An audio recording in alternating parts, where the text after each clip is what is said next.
Glenn, let's begin with the first point raised, which is the caught on camera situation. January 6th committee apparently now has official White House photographs of Donald Trump during the attack on the Capitol. And I have seen many times in the White House the way the official White House photographers always behave, and they are just a constant presence in every room the president goes into. They become part of the wallpaper. They're clicking away nonstop at everyone in the room with always a focus on the president. So there's a lot of photographic evidence of that day.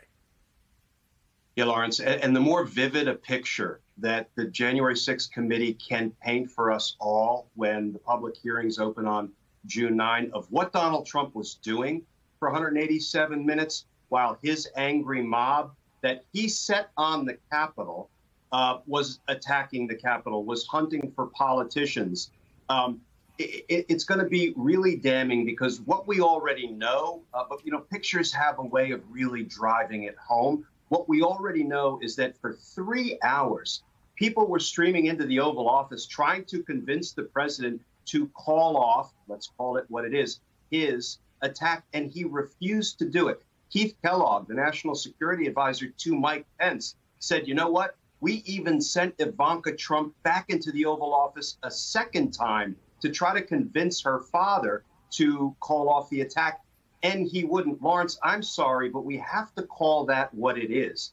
That was Donald Trump waging war for 3 hours on the democratic process, trying to stop the certification of Joe Biden's win. And if we can see it with our own eyes, as captured in photographs, not only testimony, which we will see beginning on June 9, it is going to be a powerful presentation.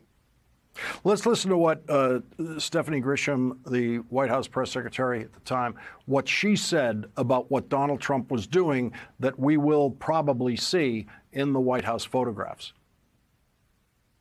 All I know about that day was that he was in the dining room gleefully watching on his TV, as he often did, look at all of the people fighting for me, hitting rewind, watching it again.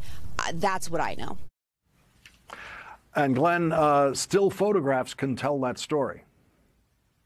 Yeah, the word gleefully jumps out, and it's horrific that we were all watching it and that anybody could watch it gleefully, regardless of your political persuasion, your ideology, that you could be watching it gleefully, knowing you were the only person who likely could put a stop to it. The Capitol Police couldn't put a stop to it because the Capitol was deprived of enough federal law enforcement resources to repel the attack Donald Trump had launched.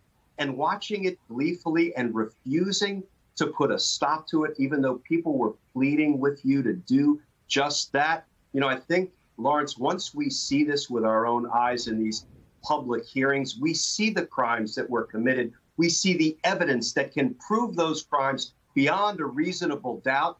The only next reasonable step for a responsible government is for Donald Trump to be indicted for his crimes. We also see from the January 6th committee that they apparently have video of Representative Barry Loudermilk giving a tour on January 5th. They've put that in writing in their letter to him after he had been part of a public denial that anything like that happened.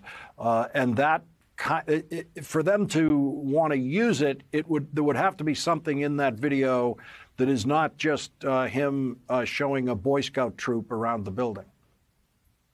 Yeah, and there is no innocent explanation if Representative Loudermilk is proved to have lied and concealed the fact that he was giving tours. I hesitate to call them reconnaissance tours, but if he was giving tours of the Capitol to anyone on January 5th, when the Capitol was virtually shut down to visitors due to COVID protocols, there is no innocent explanation for why he would hide that, why he would be hiding that for so long from everybody. So I'll be interested to see exactly what kind of evidence is produced.